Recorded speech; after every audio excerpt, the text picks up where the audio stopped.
Hello, everyone, and welcome back to another episode of the Axel and Friends podcast. My name is Axel Blaze, and in today's episode of the podcast, we are talking about one of the one of the AniTuber trends that's been going around Twitter lately. For those that are unfamiliar with the comings and goings of Twitter, there's a lot of stuff that once one person posts about it, other people kind of follow the trend and see what kind of sticks. And it seems that for this week, the big trend for people was that for every one like on a post, they would give their hot take. And kind of got me thinking, hey, why not turn that into a podcast episode? Rather than sitting and waiting for however many 50, 100, etc. people decide to like, and then I'm obligated to make a post. So, ignoring that, I decided, like I said, to do a video on my own hot takes, as well as doing some hot takes of the internet, as well as introducing some hot takes of my guest. And speaking of guest, in terms of hot takes, there was one person in particular that I really wanted to invite as a guest on this podcast because in terms of One Piece hot takes and hot takes in general, he is someone that I appreciate just the unabashed, just courage, and in all honesty, really great hot takes that he posts. Tokyo Tron. Tokyo Tron, welcome back to the channel and welcome to the first appearance on the podcast. Thanks again for having me. I'm really happy to be here. We're excited to get some takes off my chest that I've had for a while. I am honestly excited to hear what you have to say because, like I said, I love I love following a lot of people's like posts and whatnot on Twitter. But like anytime like I see your icon and then I see like a text post and I'm just like, all right. Tron is going to say something interesting again, or he's going to say something like so off the wall that is going to trigger however many of his friends and people on Twitter. And either way, it's just super enjoyable to see your posts and whatnot. But yeah, you were my top pick for being on this episode because of that. Thank you. Well, like I said in the intro, what we're going to do is that Tron and I are going to be giving some of our own personal hot takes and have some discussion on it as well, rather than just, giving a hot take and then running for the hills before somebody can call you out on it if it's bad, or, actually praise it for what it is. Definitely planning on being civil about it, by all means. But towards the second half of the podcast, when we tackle some of the internet's quote-unquote hot takes, might not be as civil. We'll see what happens. But I want to give the floor to you first, Tron. What is your first hot take that you want to discuss for the podcast? Okay, so my first take, it could be mild or it could be extremely hot because I'm not really into the Berserk community that much.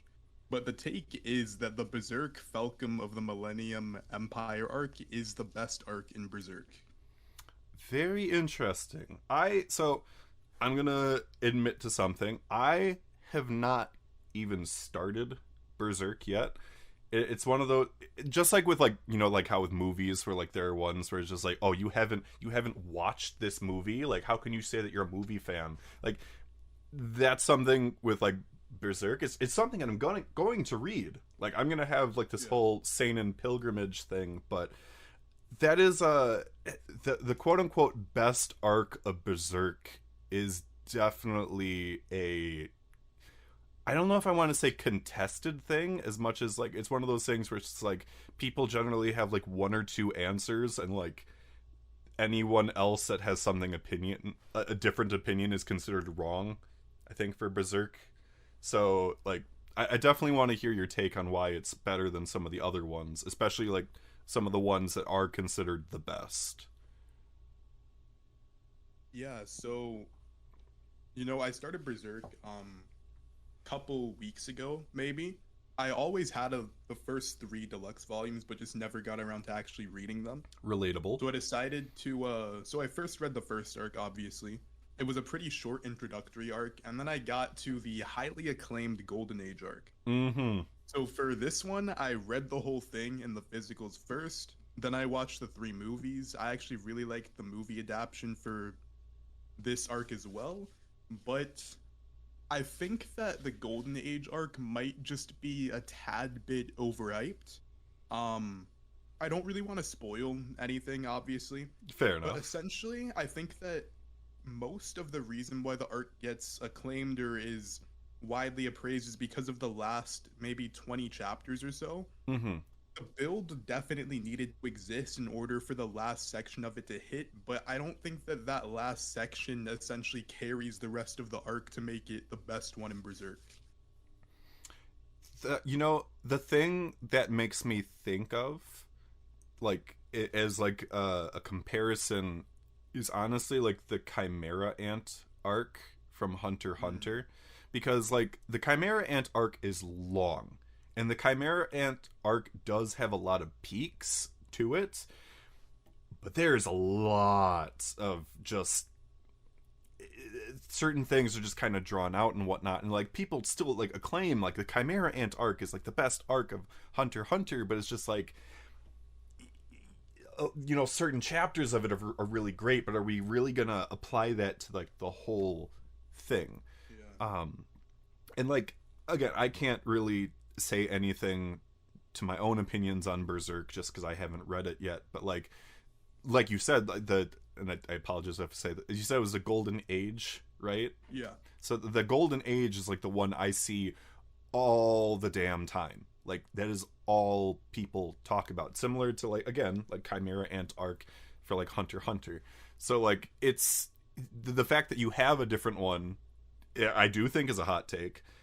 Just again, given Berserk fandom's reaction to it, but like it really makes me curious to read it myself, because I want to understand why like people put this above the other ones, whether they're not it's like nostalgia or other reasons.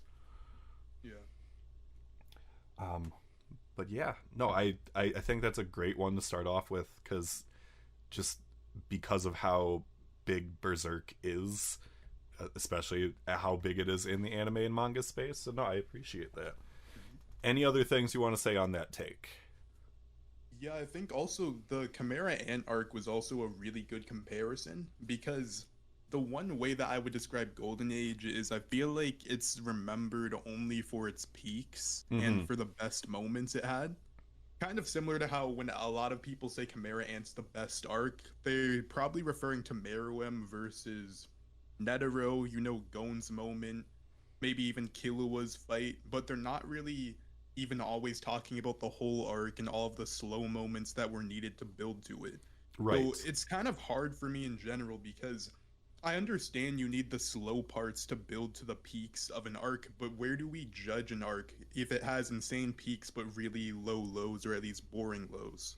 Right. How do you balance it to like say like, all right, well, this is really good, but when you factor in this, it kind of lowers it to like this level. So no, I agree. It's people like to put on the rose-colored glasses when it comes to the low points of especially their favorite series, because I mean, this is a hot take in and of itself. Some people cannot admit to the faults or the not so great parts of their favorite series. But yeah, all right. Well, in a in a very stark contrast to your hot take, the first hot take that I had on my side is a One Piece hot take. And my hot take for One Piece is that the Long Ring Longland arc is actually important to the plot of One Piece. Because I gotta hear you out on this one. yeah, so I mean, as a big One Piece person yourself, you're more than familiar with the fact that people everywhere look down upon the Long Ring Longland arc. They're just like, oh, this wasn't filler. Like, especially for the people that like watched the anime, like, because we go from like Skypiea to G8 to Long Ring Long Land arc. I think there was some other filler in between, but like given the nature of Long Ring Long Land arc, like it makes people feel like it's filler even though it's not. And like a lot of people hate on it because obviously, you know, the Foxy pirates, like specifically Foxy, and like how goofy it is compared to the fact that like when you look at like the timeline, when you put it between Skypiea and then Water 7, with Water 7 and Enies Lobby being like one of the high points of the One Piece series, like Long Ring Long Land arc, people hate on it. But the reason why I think it's important to the story is I have two main reasons. So one of the big ones that I had is that not everything that threatens you is necessarily going to be some big bad villain with godlike powers in the world of One Piece. Like, again, sandwiched between two arcs, you have Luffy fighting Enel with his frickin' thunder powers, and one of the main reasons why Luffy can even fight him is that like he won the battle of rock paper scissors with him being rubber facing lightning. And then going into Water 7 Enies Lobby, you have him fighting against Rob Lucci, who had one of the strongest animal based devil fruits up to that point, mixed in with all of his government CP9 training. Again, compared to Foxy, who had the slow beam, and he's a big dork. But like, the fact of the matter was, given that situation, Foxy was literally about to threaten everything about the Straw Hats and their way of life because he was able to manipulate things and be this tricky guy. And because Luffy is so used to like just fighting people that it's such a change of pace. Like the fact that like, yes, he just survived against this god of thunder, but now this crazy old man pirate guy is going to steal every single member of your crew because you're losing at these pirate games. And I will say this, I fully recognize the fact that this would not work in the New World whatsoever. Absolutely not. Although it would be hilarious if like Big Mom and Kaido had a Davy Back game. Like it would never happen, but that just it just would be hilarious in my opinion. The other big reason why I think that the Long Ring Long Land arc is important is because it gives us a look at the culture of like the older generation of pirates. Like with One Piece, obviously the big thing is that we're seeing a lot of the newer generation of pirates, what they're doing to counter older generations of pirates, or the Marines or whatnot. But the Davy Back games were a part of this older generation of pirates where, and you see that kind of too with the fact that like the Foxy pirates, like all of them are more or less like middle-aged guys. There's not like, you could say like the girl hanging around with Foxy is on the younger side, but like otherwise everyone else is kind of like these middle-aged guys. So it's interesting that like this older generation of pirates would use these Davy Back games to essentially take other people's crew members to supplement their own. Like you would never have any other, like, Luffy is obviously able to get tricked into these kinds of things, but like somebody like Law, Kid, Jewelry Bonnie, like any of these other people, they wouldn't think twice. They would never accept this kind of thing. So it's just interesting that like there was this element of like older pirate culture, because we don't necessarily get to see a whole lot of pirate culture in One Piece. So I that's why, at least to me, Long Ring Long Land arc deserves more credit than it gets. Yeah, I mean, I definitely agree it deserves a little more credit. One thing I really appreciate about the arc, I haven't read it in the manga yet. I skipped over it on my reread. Fair enough. Fair enough. So I'm not sure if this is an anime only scene or not, but I really enjoy the dynamic of Zoro and Chopper in general, just as parts of the crew.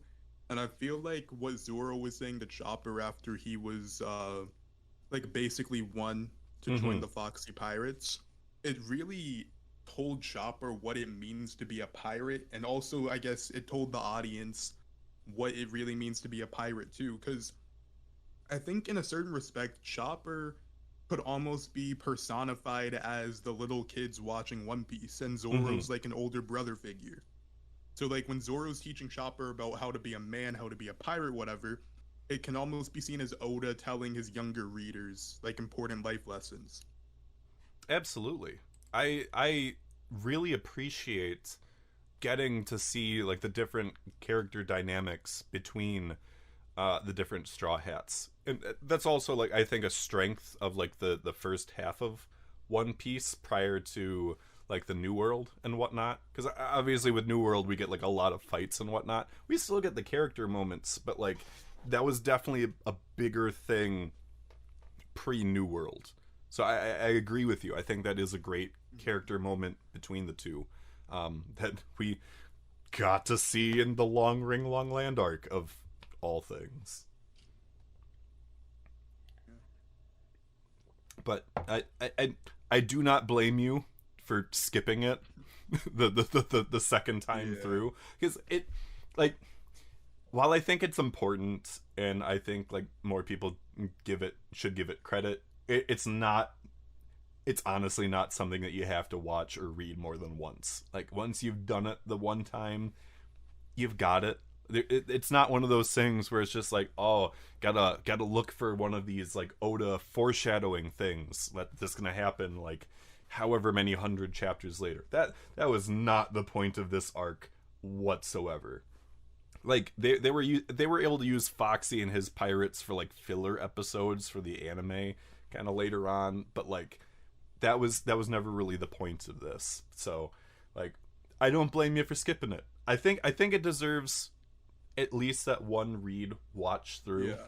Um just cuz again, it's so different compared to again looking at what plots it's sandwiched between. Like you would never expect this in the middle of Skypiea and Water 7. Like I any other series, I don't think they could pull it off, but I think One Piece did. Even if we did have really weird grandpa and his long-necked horse and stuff. So it is what it is. But yeah, that's my take on the Long Ring Longland arc and my one hot take for One Piece for this video. Okay. So I will open the floor to you for your second hot take. Okay, so my second hot take probably isn't a hot take in the grand scheme of things, but at least in our space and in the space of people that like to analyze anime and stuff like that, it's that Dragon Ball, specifically Dragon Ball Z, is extremely underrated, and also that I think there's an argument to be made that Namek might be a top 5 shonen arc. Ooh, that is a very interesting take. I think I honestly I agree with you. I think on the Namek side of things, but I'm gonna let you kind of explain further on why you think Dragon Ball's, especially Dragon Ball Z, is underrated and that. So, go ahead. Yeah, so I mean, in the grand scheme of things, obviously with sales and just public reputation, Dragon Ball Z is nowhere near underrated. But I think at least Twitter, YouTube, I'm not sure where this stigma started, but it's always kind of been implied, or like people have talked about Dragon Ball Z as basically just a meathead fight show, no story. Uh, I mean, obviously fights are important in Dragon Ball Z, but it's a lot more than that, and I feel like it's just often discredited. Like, even still, I now see some people straying away from it or being more fair to the series, but I still see people say, like, oh, you like Dragon Ball? Dragon Ball's not good, read a real anime, like, that's a gateway, stuff like that. And I really just don't understand why. It seems to me almost that a lot of people, surprisingly, in this AniTube space probably didn't watch Dragon Ball because I really can't see a way in which someone could actually watch the series and experience it than just to say it's just a gateway or it's just a bad generic shonen. No, I agree. It all really depends, I think, on how you grew up with it. Like a lot of people view it from that lens of, oh, well, I watched this growing up as a kid, and you know I've watched other things now. And in that respect, most people watched Dragon Ball Z before they watched Dragon Ball, because that was how it was dubbed back in the 90s and early 2000s. They dubbed Dragon Ball Z before they dubbed Dragon Ball, because they thought people would enjoy Dragon Ball Z, and they were kind of hesitant on Dragon Ball. But the thing is, so many people, I think, don't understand in the grand scheme of manga and shonen how much of a game changer Dragon Ball was, like, in the culture and whatnot, and how much it changed shonen as a whole. Because prior to Dragon Ball, Fist of the North Star was like the talk of the town and the thing that everyone was trying to like copy or emulate. I mean, that's why even with like JoJo's Bizarre Adventure, for the first three parts, Araki was very heavily inspired by Fist of the North Star, as were a lot of other people, before he started slimming everybody down, which I do not have a problem with. I enjoy Araki's art style changes, and I've enjoyed seeing the evolution through time. But like, that's the thing, is that like JoJo came out before Dragon Ball did, and when Dragon Ball came out, it completely changed the landscape. Like all of a sudden, like a shonen protagonist did not have to be some like big buff guy. Like you could have characters that were completely off the wall with crazy powers and whatnot, and that was cool. And so I think that's why especially like older people have that appreciation for Dragon Ball. But like, to the gateway comment, why does being a gateway series have to be a bad thing? Hmm. It doesn't have to be. Like like it's completely fine for a series to be a gateway series into enjoying other things. That doesn't diminish like how good it is. But like, it's one of those things, I think, that's part of the, the AnyTube, Any-Twitter hive mind of like, oh, Yeah. like it's popular to think that it's not so great anymore, when, to be honest, a lot of those people that might be perpetrating that were ones that used to love Dragon Ball back in the day until they were told that they shouldn't. Hmm. um but I'm curious though as to why you think Namek is as big, or should be considered as big as it is, and why it should be like a top five. Yeah, so the main reason why I say Namek, and before I even get into that, it's just because I think while I appreciate everything that Dragon Ball did for manga anime industry, I think that it's also like we have to recognize the difference between just being a trendsetter. Because another thing that I see a lot of people say is, oh, respect Dragon Ball because it paved the way. But I think it's fine to do that, but I also want people to respect the series for being good. Not just because it paved the way, not just because it was the first, because I think Namek, as I said earlier, holds up to being a top 5 arc. And the reason I say that is because of just how much happened in the arc. So previously we had obviously Vegeta. He's not a good guy, not fighting with the good guys. He sees Gohan and Krillin, they team up. They go through all their adventures, Zarbon, Dodoria, fight Ginyu Force, and everything with Frieza, Goku, the Super Saiyan transformation being revealed. I feel like there's just too much going on in Namek for it to not be a top 5 arc. And the other thing about Dragon Ball in general is it just has something about it that I can't really put my finger on as to why, but it evokes emotions in me personally while watching it that I don't get from a lot of other anime. While I admit it doesn't have the choreography that Naruto does, for example, you don't see the hand to hand, you kind of just see, like, I guess, explosions happening. It doesn't have a super complex story, but it somehow has this entertainment value that I can't really tell why, but I just can't get that same enjoyment from a lot of other series I read or watch. No, that's fair. It definitely is like an emotional arc for like multiple reasons, especially like, and this is one of those things where like it was, the arc makes more sense if you watched or read Dragon Ball, because especially with Krillin's death, like if you didn't watch or read Dragon Ball, you would not understand why Goku is as distressed as he is at Krillin's death. Like, you would not have known that in Dragon Ball, Krillin died. And at least in terms of the Earth Dragon Balls, you could not be wished back to life a second time. So this entire time, and what sparks his rage into the Super Saiyan form is the fact that like he thinks at this point in time that Krillin is gone forever. Like there is no bringing Krillin back. He just lost his best friend to this tyrannical space overlord. And this just evokes the emotion in him. And like you see these other emotional aspects as well. The fact that the Namekians are this proud people that are trying to save the members that they can, while Frieza and his forces are killing them one by one.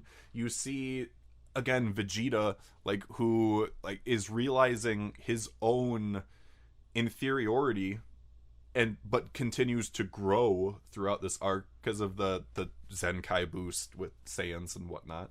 But like even him too alluding to the whole Super Saiyan thing as he is dying because of Frieza, like all evokes a lot of emotion.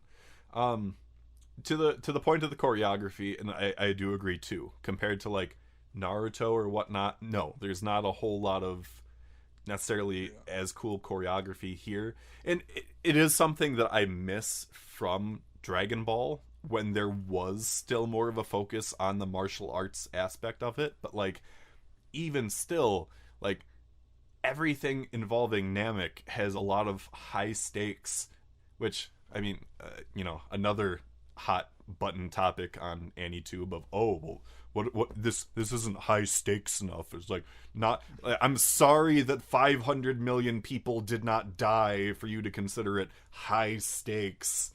But again, I think, and this could also be because, again, I grew up with it. So I watched Dragon Ball Z in the 90s into the 2000s. Like, compared to Dragon Ball Z Kai, if you were watching Dragon Ball Z, it was a running joke about the fact that like a given episode would literally be charging an attack, and in the next episode missing the attack and charging up a second attack. Like, it was very drawn out. So I think for the people that experienced it from an anime only perspective, that's potentially what made it feel like not as great as it actually was. At least from my old person perspective, as old as I am. Shed a tear. I mean, I can definitely agree with that, because I grew up on Kai.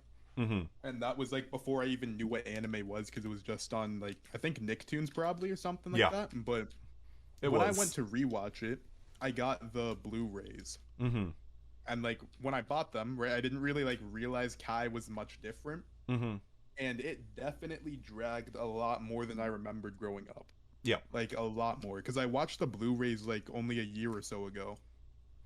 Right. And that's the thing, is that in all honesty, Kai is more faithful to the manga, because you are just streamlining the process compared to, I mean, back in the day. And this was the case with all shonen, and this affected Dragon Ball too, where like, because it was a weekly thing and they did not want to catch up to the manga, they had to spread things out. And that was kind of what happened with Namek. Yeah. But yeah.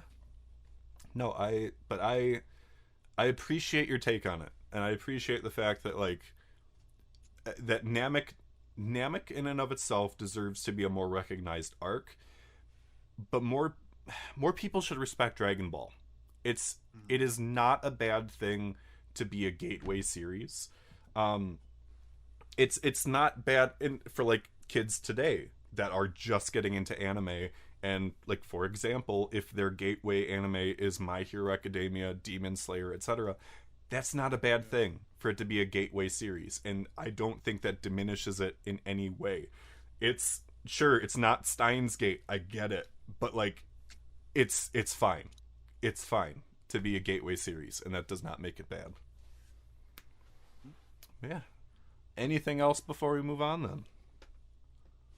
I think that's it for that take. Sounds good. Well, transitioning into more of a general kind of hot take rather than necessarily series specific, what we talked about definitely lends into this. My next hot take is that people don't understand the difference between copying and homage, or just following a trend in general. You have, oh my god, there are too many people that they see a series or a technique from a series or something or other, and they think, oh well, this is just copying it from another series. Like, oh, this is copying it from Naruto, oh, this is copying it from One Piece or Bleach, etc. Probably, my god, one of the most cringy, headache inducing takes that I saw online at one point was somebody trying to argue that domain expansion was copying Monozone from Black Clover, and I wanted to bang my head against the wall, because I was just like, oh, you're right. Zone based techniques were originated by Black Clover. It's not like, oh wait, there were zone-based techniques in Hunter x Hunter, there were zone-based techniques in Yu Yu Hakusho. The fact that there are techniques where you can step into a zone and it affects people, that's been everywhere. That's not something that is specifically being copied from one series to another. Like, it's oh my god, like there are tropes, there are things that, like, shonen series, like all shonen series follow certain tropes. There are like certain tropes that all seinen series, and people think that seinen are like all these untouchable things. No, seinen has their own tropes, like these, like all these things that like each seinen series do. Yes, there are people that break the mold, but like for the stuff that gets churned out on a yearly basis, everything follows tropes and trends. And like I said too, like back in the days of Shonen Jump before Dragon Ball Z and whatnot, like Fist of the North Star was the big thing. So you had other series taking note of that trend and having big buff guys as their main characters. It didn't mean that like things were like blatantly being copied.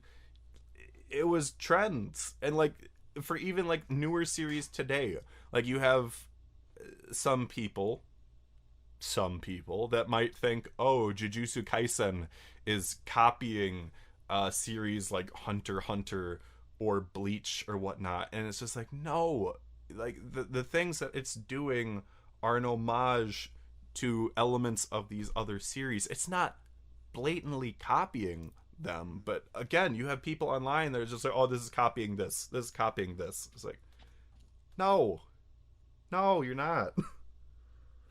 I just I don't know how much like you've experienced in that regard with this topic, but like it's, as someone that has, you know, been experiencing anime for over 2 decades now, like people don't know what they're talking about. Yeah, so I mean, in terms of copying versus an homage, when you were mentioning Jujutsu Kaisen, the one thing that came to my mind is Kakashi and Gojo. I see a lot about Kakashi. I mean, Gojo is a Kakashi clone, Geto, Obito clone, yada yada yada, Team 7, Jujutsu Kaisen trio. And I think that that is the clearest example of the difference between homage and copy, right? Kakashi has white hair. Kakashi covers part of his face. Gojo has white hair. Gojo covers part of his face, his eyes. Mm-hmm. Apart from those appearances that are similar and the fact that they're both the teacher, they are completely different characters. And the amount of people saying that Gojo is a Kakashi clone tells me one of two things.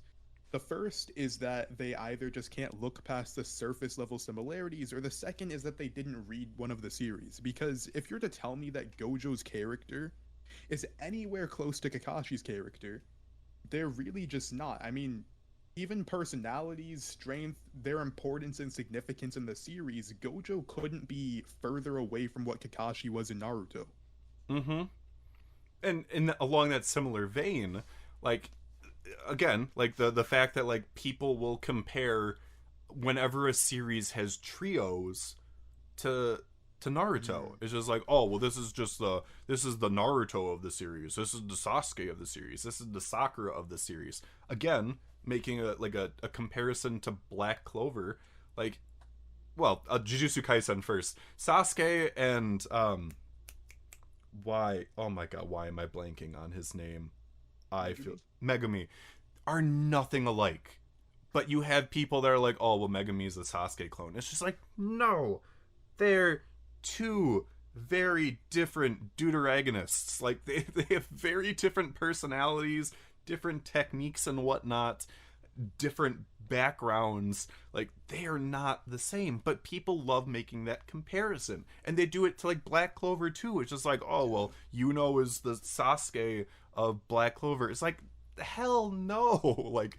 like Asta and Yuno have one of the best relationships in the series, and that never changes between the two of them. Like, Yuno is very, very different, but like, again, it's just like, oh well, there's a trio, so it's gotta be a copy of this, and like it's gotta be this. And it's just like, you have not read enough things to think that like Naruto started this. Like, you honestly think that Naruto invented having like a trio of main-ish characters in the 2000s? Like, up to that point, like no other like manga or anime were like, huh, what if I had 3 people? No, it's gotta be 4. 3 is unheard of. Like, read more. Actually read or watch to understand that there's differences. Like, it's painful sometimes. It really is. And like, it seems like it's always the stuff that's like popular gets targeted the most. It's just like, oh well, like the only reason why it's popular is that it's, you know, copying what this series did. And it's just like, oh my, no, just because it's popular doesn't mean it's copying either. Like, Annie Twitter sometimes, Annie Tube. Yeah, I'm building on that. I think that one of the main problems is people's lack of nuance, right? Because Yes. obviously, Megumi is not anything like Sasuke, right? But you also have these group of people saying like Megumi's not an homage to Sasuke, or like the fact that it's a trio, the fact about Gojo and Kakashi's similarities, right? Like, it's clear as day to see that some inspiration was taken. And that's fine as it is, but you have, it's too extreme, right? Because there are people who are like, Jujutsu Kaisen, Black Clover, Yuno's a copy of Sasuke. And there are people like, no, Yuno has nothing to do with Sasuke, right? Because to me, it almost seems like, I obviously don't know, but I wouldn't be surprised if Tabata had read Naruto. He definitely has read Naruto, and probably saw the Naruto Sasuke dynamic and wanted to make it not toxic and just wanted good brothers. And I don't have a problem with it, right? Like, I think it's fine to have an homage, but it's another thing entirely to say it's not related whatsoever. Right. It would be completely asinine for people to assume that like any creator today is not taking inspiration from their predecessors. Like, that's been the same throughout history. You have people today that are taking inspiration from series like Naruto or Bleach. You have people from that time period that took inspiration from like Yu Yu Hakusho, Full Metal Alchemist, and like before that and before that. That's just how it is. You learn from what works from other series, and you learn from what doesn't work, and you apply that to yourself. You still have people that don't learn that lesson, and they they put out a garbage fire. But like, to think that like people aren't learning from that kind of stuff, like it's silly. And like you said, it's not some like 0 or 100. It's not a black and white kind of thing. There are grays to it, and like people don't understand that nuance whatsoever. I completely agree. All right, I think that's a good enough discussion on that point, so I can move things back over to you for your next hot take. Okay, so my next take is that stakes and consequences are very, very important to a series, but also that they are relative. So Yes. what I mean by that is I'm going to use Tokyo Revengers as an example. Sure. So people like to say there's no stakes because maybe a planet's not exploding, right? Mm-hmm. Because of Dragon Ball. They use that example a lot. But I'm saying stakes are relative, and it depends on what's already established in a story. Mm-hmm. Like maybe in a slice of life, a super big deal is a main character failing their math test or something. That seems mundane, but in the context of a story, that is a consequence of making a bad decision. Mm-hmm. And the reason why I chose Tokyo Revengers is because it's the one series I've read as of late where it feels like no character is really safe. Mm-hmm. The only person that I feel like most likely is gonna be fine is Takemichi, unless he sacrifices himself towards the end of the story, but that's just because he's the main character. I can realistically see any side character dying, and they have died. I mean, yes. In Tokyo Revengers, someone gets hit by a baseball bat, that's like a big deal. Oh, it's please not just don't remind me. You go to Oh, a God. hospital, you recover. I mean, and stuff like that is just really important to a story. And the reason why I say stakes are important but relative is because obviously they're not fighting for the fate of the universe or anything, but consequences do happen. And on the other end of the spectrum, one series that I handles stakes or consequences very well is one of my favorite series in One Piece. Mm-hmm. I mean, we already have all the stuff, the Will of P, whatever, Pedro, Peckham's, Papagoo, but in general, I don't always enjoy, even as much as I enjoy One Piece, don't get me wrong, I don't like it when I know everyone's going to be safe. Mm-hmm. I mean, at the end of the day, we know Zoro gonna fight the second guy, Luffy's gonna fight and beat the main guy, Sanji, whatever, and none of them are gonna be severely injured or die. And that's probably the reason why my favorite arc in One Piece was Sabaody, because I felt like, Oda's been setting up how dangerous the world was and how small and insignificant the Straw Hats really were. But that was the one arc where it felt like the Straw Hats actually suffered any consequences, like them just running around doing whatever they wanted didn't work out for once. Yes. And I feel like, in general, we have to recognize that, yes, stakes are relative depending on the confines of the story they're in, but we can't just have no stakes in a story because it just gets repetitive and bland. Yep.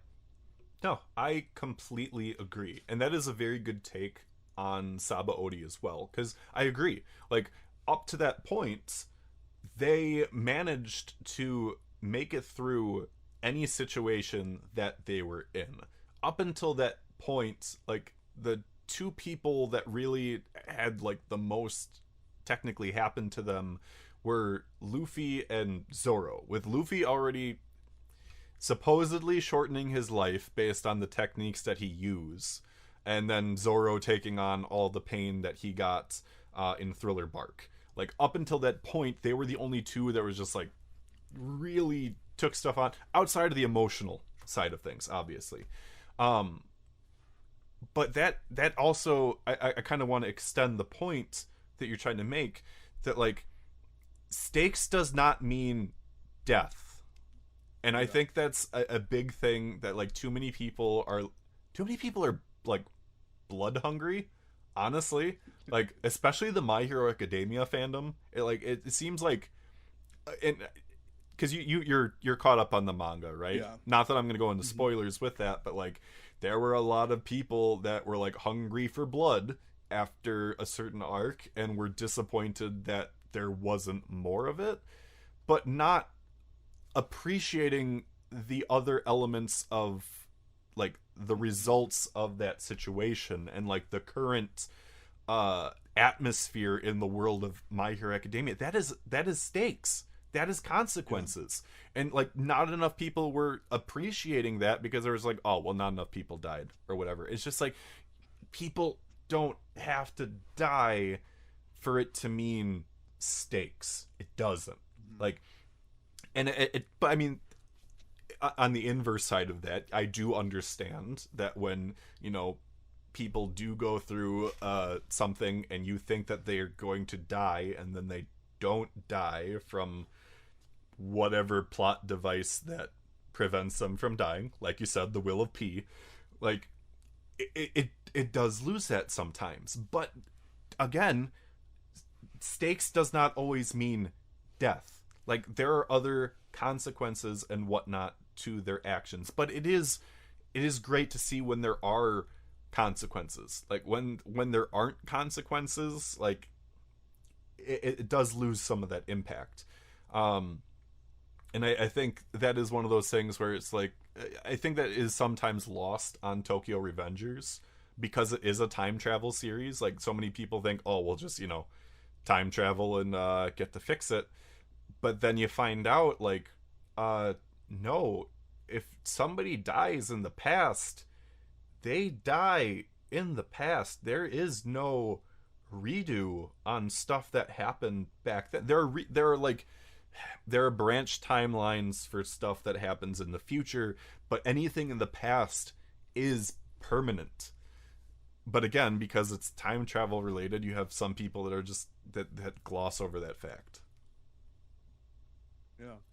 And going back to My Hero, again, without getting any spoilers, I think that it represents, with, again, trying hard not to spoil that anything about the arc, but it represents one thing I really like and dislike about stakes.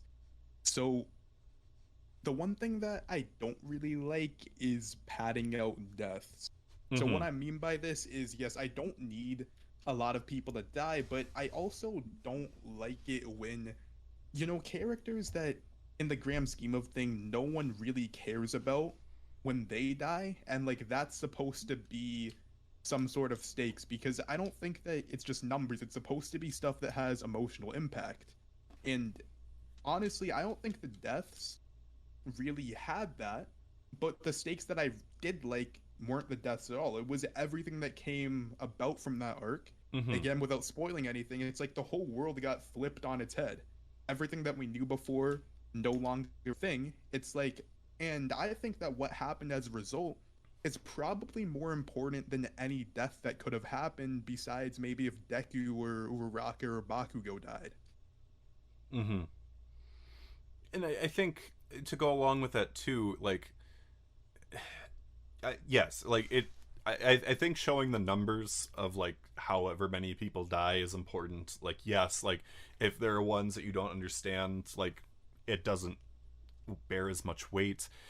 I think like again, a lot of people kind of lost track of the fact that like how many people were physically injured to a point that is going to be debilitating, and or how many people are suffering from like emotional repercussions and whatnot from what happened. And that's a big part of the current plot, is the emotional repercussions. But like people are like, oh, emotions, that doesn't matter as much as death. And it's just like, oh my god, please stop.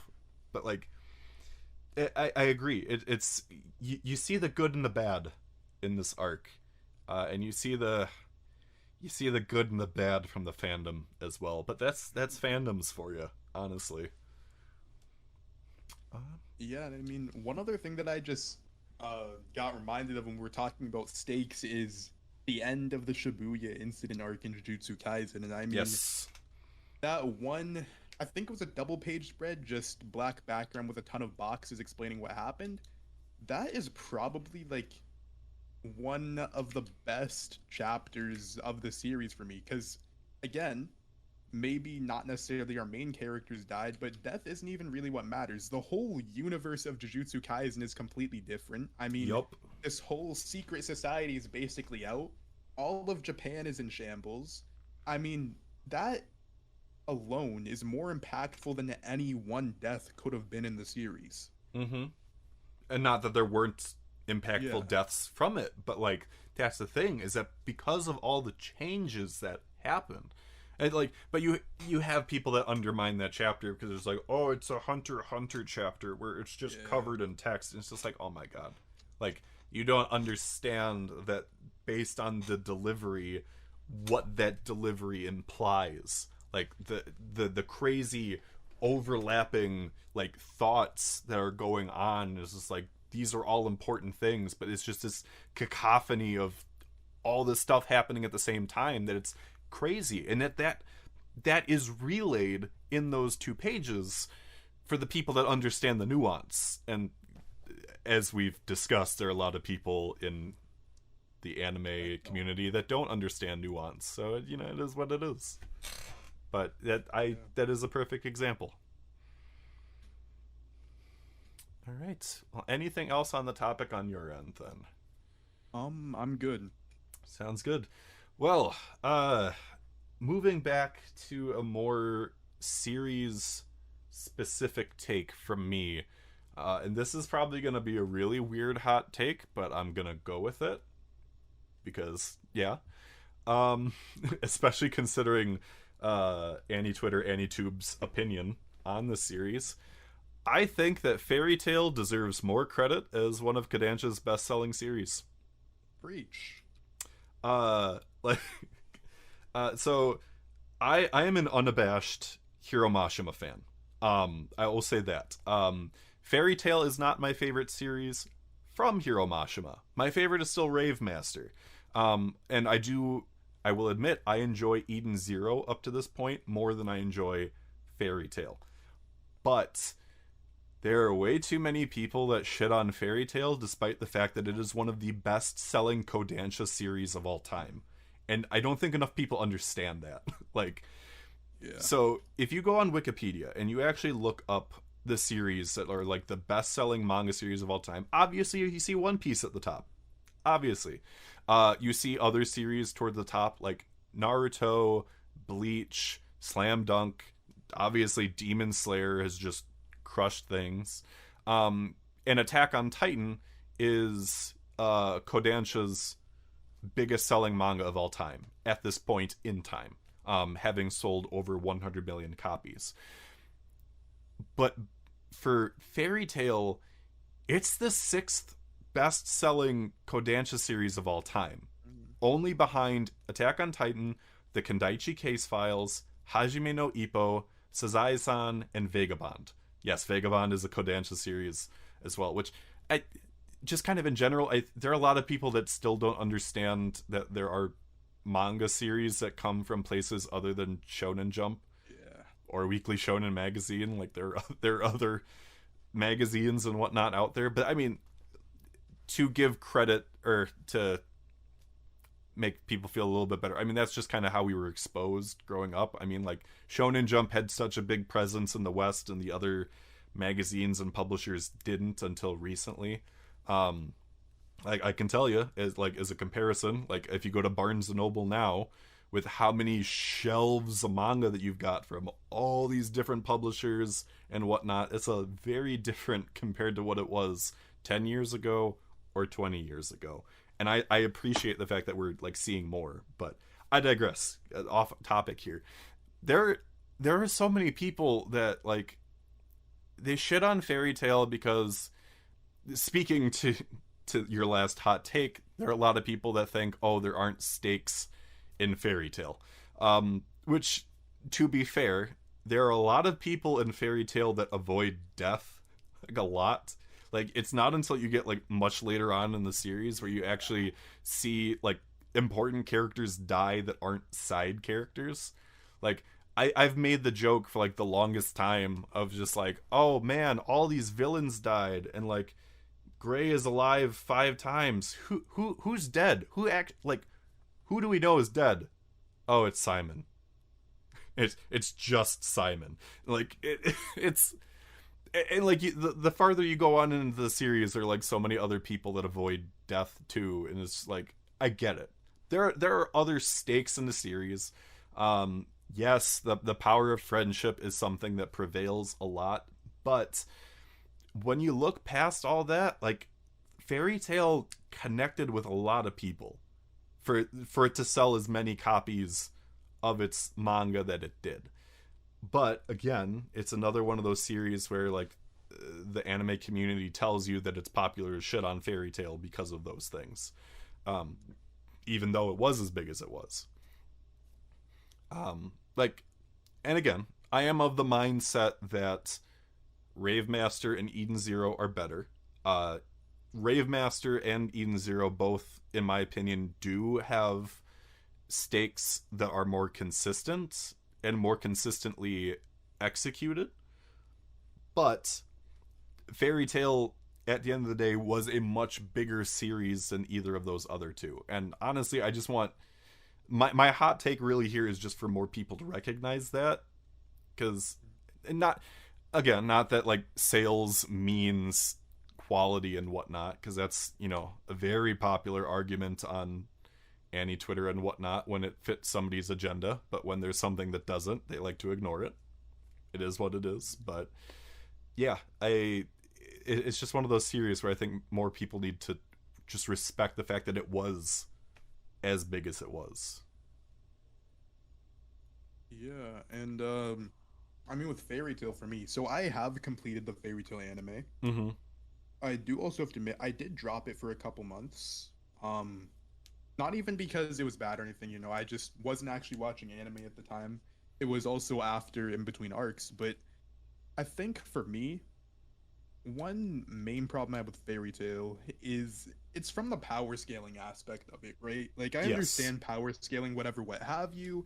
Some people care about it, some people don't, but I feel like it at least needs to make sense, right? Mm-hmm. So, and I think that the main problem with this is, and I think Fairy Tail, maybe it's just because they wanted to give this message of Natsu always being an underdog overcoming the odds, but if you tone down the villains in Fairy Tail just slightly, I feel like there wouldn't be any problems with it, right? Because the villains are always super overpowered. Something has to happen to Urza because Natsu has to get the shine, Yep. even though Urza is consistently portrayed to be stronger than Natsu. So, and because of that, Natsu has to get a power-up, so it makes sense for him to beat the villain. Then the power-up has to be taken away, so he's still weaker than Urza at the end. And that basically happens every single arc, and I get it, probably just to make the point because you want the MC to win, but it doesn't really make sense a lot of the times. Mm-hmm. And even with all of this, it still really was a fun, enjoyable watch for me. And then that's until the ending of Fairy Tail. So Mm-hmm. I don't know your thoughts about it, but the one fight where I was just like, okay, Mashima. It was I think her name's Wendy, right? Yes. Yeah, so Wendy and Shelia versus, I don't know who it was, but the person basically was able to completely manipulate time. I forgot exactly what happened, but I think Wendy's cat saved her or something like that. Whatever happened should not have happened. And at that moment I was like, you know, it is what it is. We know who's gonna win, we know who's gonna lose. You know, stuff's just gonna happen and we have to deal with it. Mm-hmm. No, it's yeah.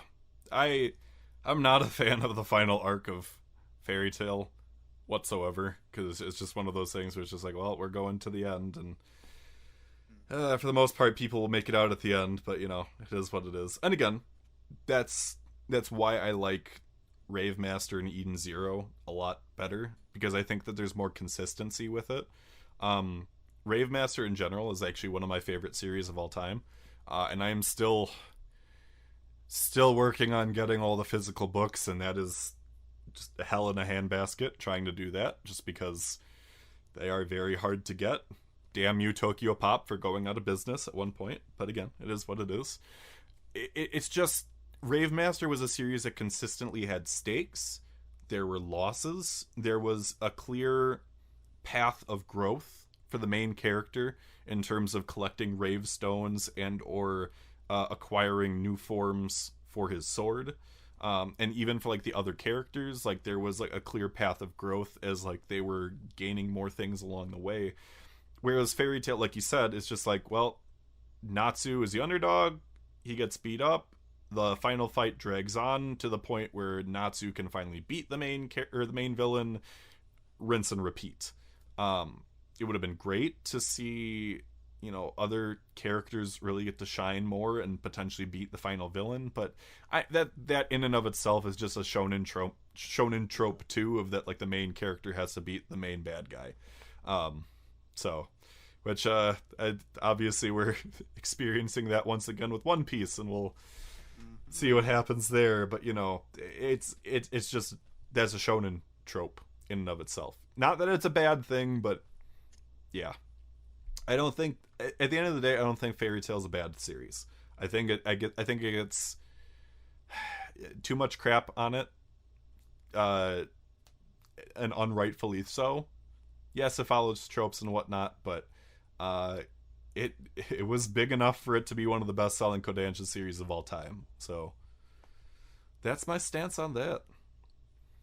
Yeah, and I mean about like about Fairy Tail not being a bad series, I don't want to just disregard everyone's opinions and just say that they're Right. elitist, but to me, it really seems like a lot of the Fairy Tail hate is because you're kind of supposed to hate Fairy Tail according to whoever. I don't know who started it, whether it's just like a general opinion so people try to fit in, but apparently it seems like, you know, hating Fairy Tail means that you can analyze content or whatever. And besides just that and the hive mind mentality, which we've already discussed some, I think one thing people have to realize is when you're calling Fairy Tail bad, you're calling Fairy Tail bad in comparison to other elite series, right? Like, I don't think it's something that people often forget, right? Like, Fairy Tail having the sales it does, what we can argue about the sales later, but it's like it's not just terrible outright. You can say, yeah, Fairy Tail, I don't like it as much as Naruto, Dragon Ball, Jujutsu Kaisen, MHA, whatever. Like, people have that opinion, but it's not inherently bad. It just might be, you know, like to the bottom of people's list, but it's still on the list. Yep. And on top of that too, it's not like, more people need to have the mentality that you don't have to read peak fiction or bust. It's completely fine to read or watch something average now and then. It's not bad for something to be average. Like, but too many people are like, oh, if it's not peak fiction, I don't care. Yeah. It's like, come on, experience more things. It's not gonna hurt you. But no, I agree. All right, well, floor is once again yours for another hot take. Okay, so my hot take is, so it's about Kingdom, but more than just Kingdom, it's about calling out Seinen elitism in general. So basically, Seinen, as far as I know, they were like kind of a big four, what people generally consider like the best four Seinen series. You have Vagabond, Berserk, Kingdom, and Vinland Saga. What about Poon Poon? I mean, Yeah, well, Poon Poon too. I mean, But Poon because Poon's like it's like slightly different though, just because it's not really action like the other ones. I'm just saying because there's the mantra online of Berserk, Vagabond, Poon Poon, Yeah. kind of thing. But go ahead. Yeah, so the point anyway was like Kingdom is definitely up there in terms of a lot of people. And I kind of just wanted to point out the hypocrisy of all these seinen elitists with Kingdom. Because Kingdom is on people's like, whether it's Poon Poon, Kingdom, Vinland, whatever, like it's up there in people's seinen list. And I finally gave Kingdom a chance, and I loved Kingdom. But what I will say is, Kingdom has the plot of your most generic shonen ever, and I mean the most generic of them. You have Shin, the main character. He wants to be the greatest swordsman under the heavens, or greatest general, or something like that, and he trains. I'm like on chapter 500-ish, so I think that's good enough to give an opinion Oh, on it. absolutely. And yeah, like while I did enjoy the series, it's, to me, it's classic shonen with two slight differences. One, a lot more gory. Like people straight up get cut in half, you see it. Mm-hmm. And the second thing is you see the battle tactics within the war, and it goes into slightly more detail. Like the wars are like actual wars, not just, some people clashing, like maybe Marineford or the Naruto war. But the point that I'm trying to make is you have people that, they rate all these seinen highly, they kind of crap on shonens, but Kingdom being on the list, it's like you either didn't actually read Kingdom and you're following the trends, or you didn't ever read a shonen, because again, Kingdom, I love it, but it's definitely one of the most generic stories I've ever read. Mm-hmm. Not that I can speak on Kingdom myself, since I haven't read it yet. Again, part of my eventual seinen pilgrimage when I want to get on that. But, like, it goes to that same kind of conversation around, like, shonen versus seinen. When, at the end of the day, shonen and seinen are not genres. People need to get that through their heads. They are demographics. At the end of the day, Kingdom is an action, historical, drama kind of series, and those are genres, which also take place in shonen. Like, it's like you pointed out, it's another one of those stories where the main character wants to be the best blank in the world, kind of thing. That is a common story, like, in a lot of situations. But the things that set Kingdom apart are, like, its character interactions, the fights, stuff like that. But at its core, it has a very similar plot to other things, especially for other historical series. Like, there are a lot of stories that get told again and again and again, told by different people, but it's still a historical series. And, like, but, like, to your point too, like, there are a lot of people, again, that for some reasons, like, some of them will potentially put it on a higher pedestal because it's seinen and not shonen. There's that elitism there, even though there shouldn't be. Yeah. Mm-hmm. And again, I just want to emphasize again, like, I really do enjoy Kingdom. Mm-hmm. And maybe generic isn't the right word for it, but very much what you said, like, at the core of it, like, it really is, it's just very ironic to me, because at the core, it's what a lot of these so-called elitists would say as the reason as to why they hate most shonen. Because the core of it is someone wants to be the best in the world. They'll use that argument for why they think, Naruto, Black Clover, all of those are generic. But at the end of the day, it's basically like you strip a story of everything that makes it special and then say it's not special, right? Like, mm-hmm. The core of a story, obviously, in almost every story, like, whatever medium, you have a character that has some sort of goal. Mm-hmm. Right? And these stories are supposed to be grand, so obviously their goal is to be the best in the world, the best in whatever. And that's just the base of it. So, to me, I just feel like it's really a dumb argument in general to say that something's generic because, Naruto wants to be Hokage, Luffy wants to be the Pirate King. To me, you're basically saying, like, if a character has a goal, then the show or story or whatever is generic, which just doesn't make sense to me. Oh, you have a goal? That's so awful. You're such a terrible character. How dare you have a goal? Like, you are absolutely correct. It's just like, unless this person has, like, the most abstract goal that has nothing to do with the plot, it's not good. And it's just like, it's people do mental gymnastics to try and prove their point, just to avoid all of the obvious pitfalls. It's just, it is what it is. At the end of the day, and circling back to one of the earlier points that I made, like, every demographic, every shonen, every seinen, like, every shoujo, josei, they all have their tropes and trends that are popular.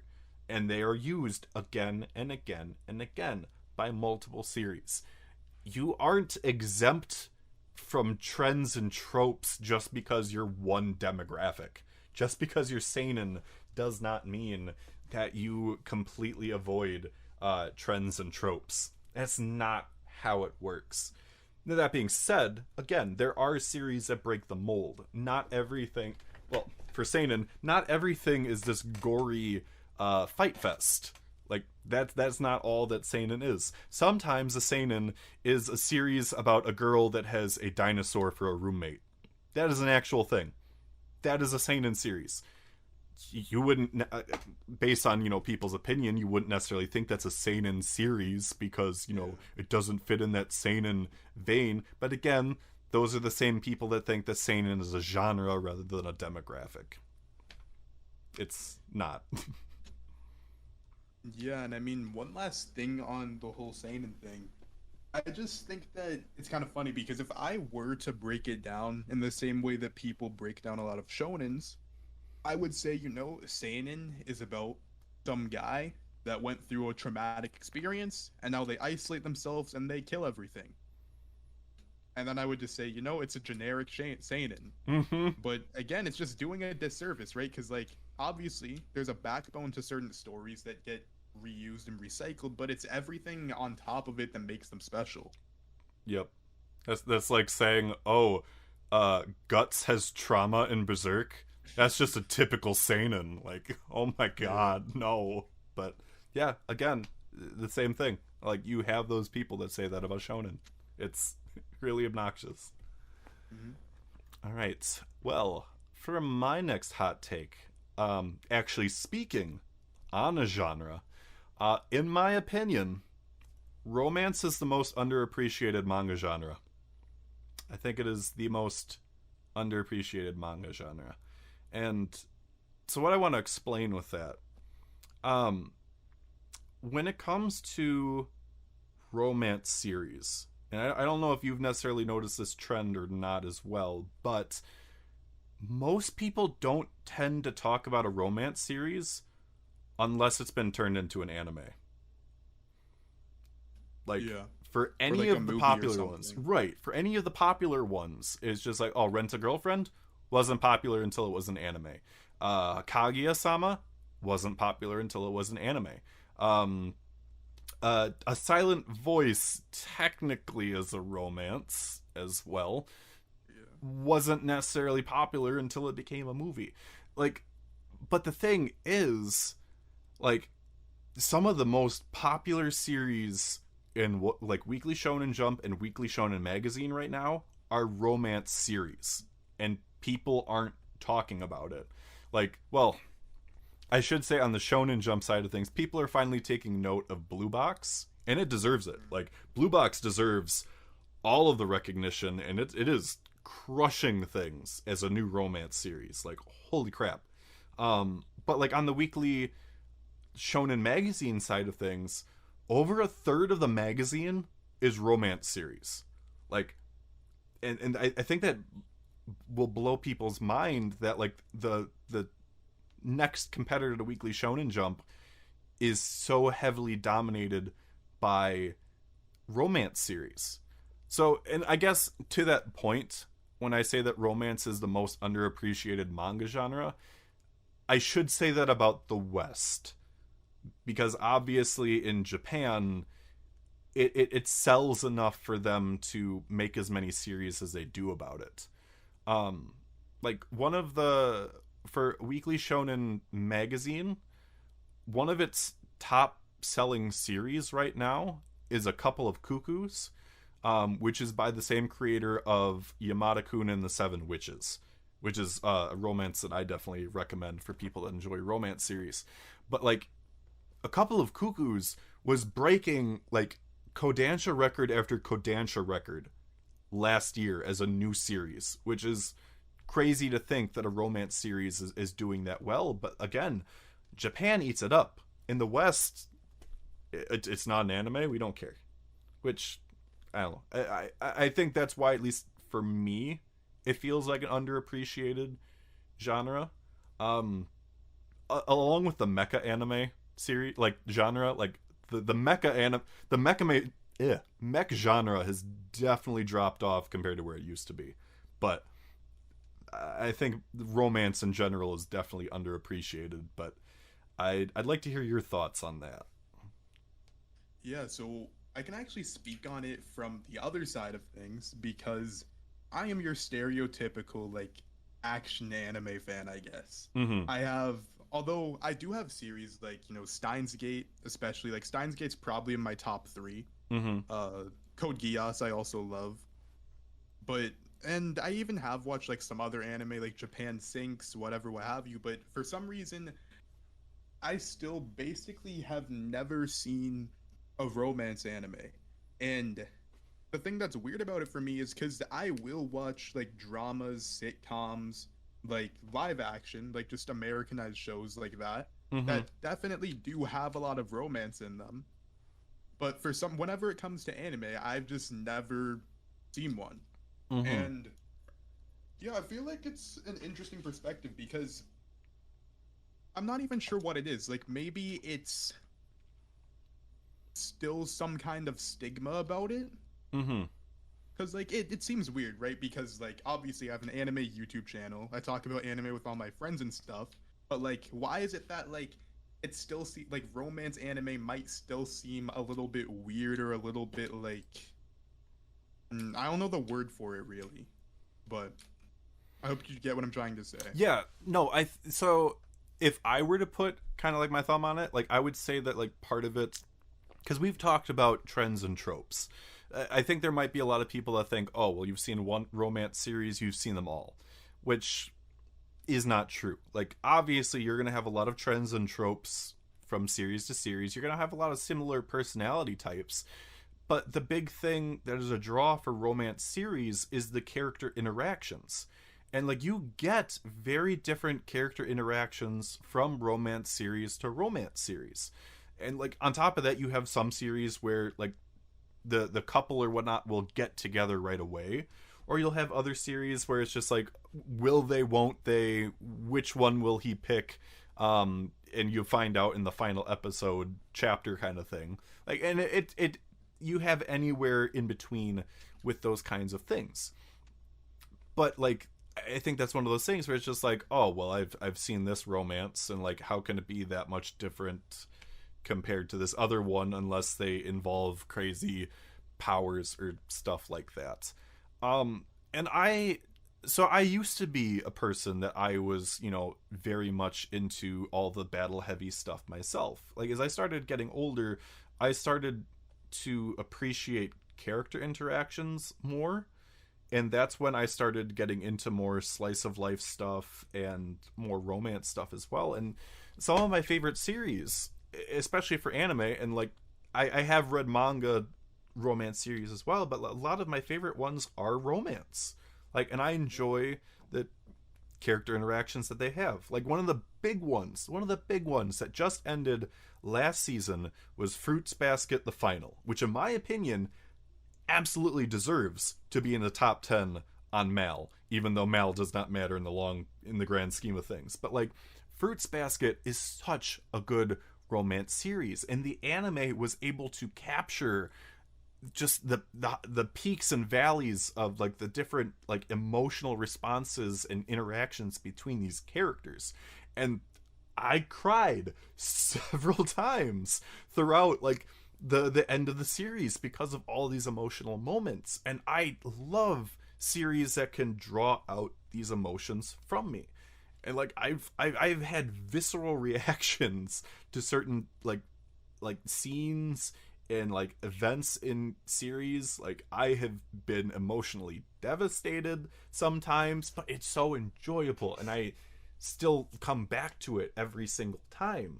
And that's why like I feel like so many people miss out because like they wait until it becomes an anime before they do anything with it, and then they might keep up with the anime or they might just drop it. Some will get into the manga, but like I don't think enough people actively seek these series out before they even become an anime, and I think that's a big shame because there's so much out there that's really good. Yeah, and I mean, speaking on your point more, I think it really is just because they don't get enough hype. Mm-hmm. So, like for me, right? Like my anime journey is probably a little bit different than a lot of people's because I didn't start watching anime until I guess semi recently. Mm-hmm. So, I'm in second year of college now. I started watching anime probably like 10th grade of high school, so Mm-hmm. 4 years ish, 5 years. Right? So like when I was a kid, I watched Dragon Ball on TV, then watched Super. And then when the tournament arc was happening, one of my friends was like, "Yo, this could be as good as the Dark Tournament arc from Yu Yu Hakusho." So I watched that, went down a spiral, got Verve, Mm-hmm. whatever, what have you. Before And Funimation took it off, and it's just like, yeah, this is why I got Verve. That's why I got Verve in the first place. It was because of Yu Yu Hakusho. yeah, It was just like they're advertising, and I will watch Yu Yu Hakusho until the end of time, because that series is always a 10 out of 10 for me. But go on. I interject. yeah. And then like essentially the point being was like it got to a point where by the end of like 3, 4 years, I watched like a lot of series, but it's very few that I just stumbled across. Mm-hmm. So almost every series I watched, either a friend or a YouTube video, something like strongly recommended me to watch it. And for some reason, it's like these romance animes aren't getting that level of hype. Mm-hmm. Because, if I just see two girls on a cover of a like anime thing, like why do I nothing is like super interesting from that. Like I'm not just gonna just and be like, oh, what's this one, right? I feel like I Mm-hmm. need some sort of recommendation or someone telling me like you should give this a chance. Yep. But with romance anime, I don't get them. And honestly, I feel like without seeing any romance anime, I can assume that a lot of them are probably better or comparable to the shows that I like because, One Piece and Dragon Ball are my two favorite. I don't want to say favorite series, but they're like up there, right? Mm-hmm. And I say this all the time, but I don't care about the fights at all. Like that might seem weird, especially for Dragon Ball, but it's the emotions that matters so much more, especially with One Piece. Like the biggest thing I'm looking forward to in One Piece is like how all the characters that Luffy, all the Straw Hats have interacted with in their past are gonna react to now seeing them at the top of the pirate world. Like that's what Mm-hmm. I really want to see in One Piece. And Yes. like in Dragon Ball, like as I said earlier, lots of shows have had a lot better fight choreography. Like I'm sure you of like just insane hand-to-hand combat, but at the end of the day, there's shows that no one really talks about because they don't have that same level of emotion there. Mm-hmm. So I don't know what it is because you can't really advertise emotional impact well through just a picture with a character and a title on it, but I feel like maybe as a community, we just have to talk about these romance anime more or something. But I feel like just more people need to see them. Yes. I agree. I will say on the Dragon Ball side of things with the emotions, uh, no joke. One of my favorite aspects of Dragon Ball is seeing Piccolo's emotional growth through the series. I think that's one of the best parts. Just seeing him turn from villain into good guy into godfather of Gohan's child. Like I love the just the emotional journey of Piccolo. But again, you have some people that are just like, oh, it's all about the fights, and it's not. It's really not. But yeah, I think more people need to get into romance series, and I want more. I want more AniTubers to talk about them rather than just like, oh, like this once in a blue moon. Oh, this AniTuber really liked Kaguya-sama or really liked Rental Girlfriend, and that's the only reason why we're hearing about it. Like I want more from it, but that's what I gotta say about that. So I will open up the floor then to your final hot take. Okay, so my final hot take is I'd consider it more of a molten take because this is something that is very hot on both sides. And it is the fact that for me, I would like to argue that sales matter. And to a certain extent, I would argue that sales are indicative of quality. So let me explain what I mean by that, right? Mm-hmm. Because obviously, I have an opinion on a show, just like you would have an opinion on a show. But at the end of the day, my opinion doesn't really matter, right? Mm-hmm. So if we're to argue that there's no objective way to measure the quality of a show, then isn't the most fair way to measure the quality by the amount of people that like it? I mean, if we're saying that everyone's opinion on a show or series is subjective, and you can't objectively say, Berserk's a 10 out of 10. Objectively, it's the best thing ever, right? If you can't say that, then I feel like sales at least play some part of it because you're not buying a series that you think is bad. Mm-hmm. And if you're saying that, and like if you're trying to say like, you can't objectively rate something, it's subjective anyway, like sales would probably be, or viewership at least, even though good advertisement, bad advertisement, there's a lot of different factors. That is one statistic that probably represents the amount of people that is interested in a series. So, and to me, even websites like Mal, even though they do have their problems, I feel like to a certain extent, they are indicative of a series quality. No, I think you have a very strong point. At the end of the day, there is no objective way to compare series without some kind of statistical comparison. Like, because statistics are concrete pieces of data. Opinions are subjective, and people don't understand the difference between objective and subjective. Like, that's not a hot take, that's just true. It's Yeah. people don't understand. So, like, yes, sales are indicative. Like, sales are what determines, oh, hey, this person enjoyed this thing so much that they used their money to purchase it. They did not pirate it, they put in their money to fund and support their enjoyment of X thing. That is concrete, that is objective. And to further expand upon that, I think people need to understand that for series popularity, like manga sales are important. To add upon that, a series becomes more successful when they're able to generate revenue from multiple channels at the same time. And what I mean with that is that, like, if a series has manga sales, if a series has anime sales, if a series has merchandise sales, these all factor in to, like, objective, statistics of this series outperformed this series. Which it's one of those things, like, with, I'm just gonna say it, Black Clover as an example.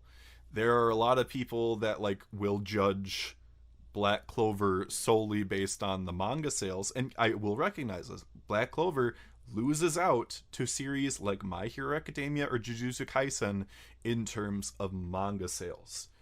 In terms of multi-channel revenue, Black Clover makes a lot of money, or at least it did make a lot of money off of its anime, and it makes a lot of money off of its merchandise. And that is objective. Like, that is an indicator of why, for all the people that complain, oh, why is Black Clover still in Weekly Shonen Jump? It's because it brings in money. And that is a sign of, popularity and how well it's doing. That's how it is. And again, with, like, Fairy Tail, like, while people might subjectively not like Fairy Tail, it was the 6th best selling Kodansha series of all time. Those are the actual numbers. Like, you can't argue as just like, oh, well, it didn't really have that many. No, it had 72 million in sales. That is not arguable. That is fact. Mm-hmm. Yeah, I mean, I think that the one thing that people don't realize is Twitter and Tube are so insignificant. Yes. Even Mao.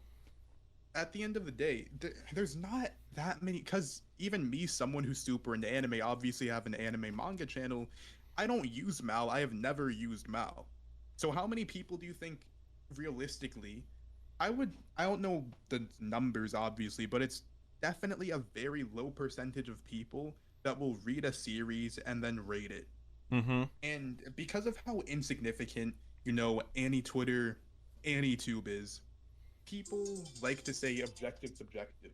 I mean, we've already come to the conclusion you can't really like objectively rate a series or show, but I mean, it doesn't have to just be manga sales, but manga sales, how many people are watching it on Crunchyroll, whatever. These things do matter. Yes. And I feel like at the end of the day, if you're trying to make an argument about objectivity, these statistics are what you would use. Mm-hmm. No, I completely agree. And it is one of those things where like people don't understand just how minuscule we, in the grand scheme of things, we are. Like even the people that have 1 million subscribers on YouTube. So like people like Giguk who have over 1 million subscribers, people like Nuxtaku who have over 1 million subscribers. That is a fraction. The fractionist of fractions compared to the actual world population, or even comparing it to like Japan.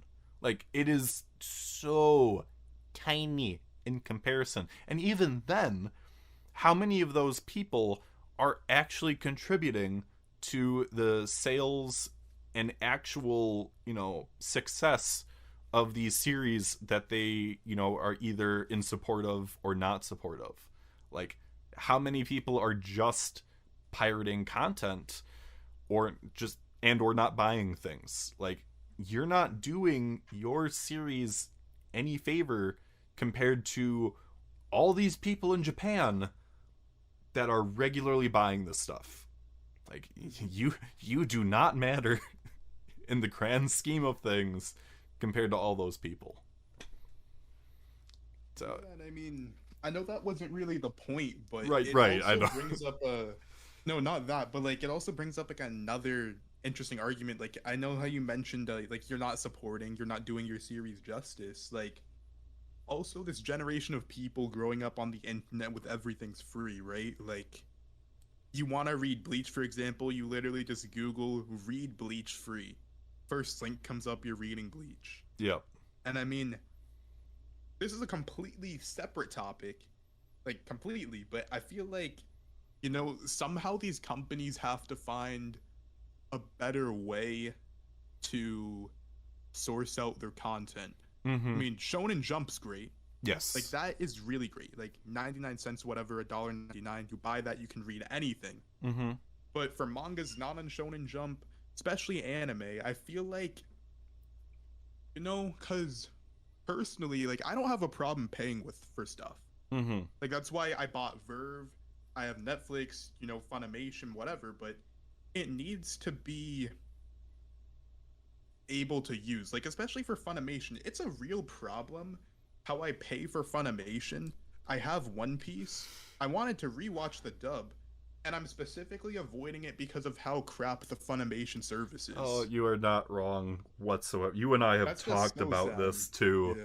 Like, I mean, and that's the dub. That's not even talking about how, like, there have been episodes of certain series that just would not play on the web service, and or would have Spanish subtitles instead of English ones on the day of release. Like, what the hell? And it's not even like Spanish is like a choosable option. It's like you only have English, but you're given Spanish. It's just like, come on, really? You are owned by Sony, and you can't get this together. And you know what? That's, one of my hopes with this whole Crunchyroll merger thing is that maybe somebody from Crunchyroll will tell them how to make a decent video player. And it's kind of awful that like Crunchyroll is being set as this kind of bar for that, but it's just like Crunchyroll at least is doing the bare minimum compared to Funimation. But just and like, to the whole Bleach thing, like, Shonen Jump is in Viz Media, or at least trying in the West. Like, the fact of the matter is, for $3 a month, you can get the Shonen Jump Viz access, and you can read 100 chapters per day of any of the series in the Shonen Jump like library of content for the stuff that they have in it anyway. And you can read Bleach in the span of 70 days if you read 100 chapters of Bleach per day. Now, that being said, if you wanted to read other stuff, great. You get to read every single series from Weekly Shonen Jump on Sundays or Mondays when they release. That is like 19 to 20 series that you get to read every week, not accounting for breaks for certain series or whatnot. And then every other thing, like, from the vault. That is great. And I really wish that we had more from other services. Like, and they're starting to get more and more as time goes on. And I think if we keep pushing hard enough, we'll eventually get more. But I wish that was more of an option, for sure. Because there are so many other great series that are out there that people just don't have access to. Or not the same level of access. Like, yes, certain series might be getting physical reprints, but that doesn't make it any less hard to get series like Slam Dunk or Yu Yu Hakusho on the Jump side of things, or like Air Gear, or even Fairy Tail Rave Master on the Weekly Shonen Magazine side of things. I want more. I want people to experience more. And with that stuff, you can actually support the series and give that objective stat to them to make it comparable. So, no, yeah. I definitely agree. All right. Well, any other things that you have to say on that then? I think I'm good. Sounds good. Well, based on where we are podcast wise, I don't think we're going to get to the internet hot take side of things because we're already an hour and a half into the podcast. So I think we can definitely end though on my final hot take. And I think this is a very interesting hot take to end things on. So for my final hot take, the 2 3-word phrases that I hate the most in the AniTube, AniTwitter space right now are best new gen and new big 3. I hate these phrases so much. They are awful. And so to explain here. So first off, with best new gen, no one knows how to frickin' define what new gen is. No one out there. You have people that are saying like, oh, My Hero Academia is the best new gen out there. My Hero Academia started in like 2012, 2014. I don't remember offhand. Either way, like, yeah, it's 8 whatever years ago. And then you have people who are like, oh, well, Tokyo Revengers is the best new gen. Also not understanding that like Tokyo Revengers is like 5 or so, or 4 to 5 years old. Like, constantly you have these people that are saying best new gen, and just like the sales argument, they use it to fit their argument while ignoring other important details or arguments. Like, yeah. What is it? What is best new gen? Is it whatever happened after One Piece, Bleach, and Naruto? Like, which, I mean, those ended like in like the 2010s, but like even then, like, why are we just using Shonen Jump as a metric for that? But like, again, it people fit it to their narrative, and it's so annoying because there's no definitions to it. It's not like we're like saying, oh, like this is the best series from like this year or like this era, which like, and this is a bit of a tangent here. This is why I like the Kamen Rider and Super Sentai franchise and how they divide things, because the different eras of Kamen Rider and Super Sentai are based on the Emperor eras in Japan. So like the most recent one right now is Reiwa. A couple years ago is when the Reiwa period started, but before that it was Heisei, and then 20 some years ago it was the Showa era. So I really like how they use those eras to define like the different parts of the franchise.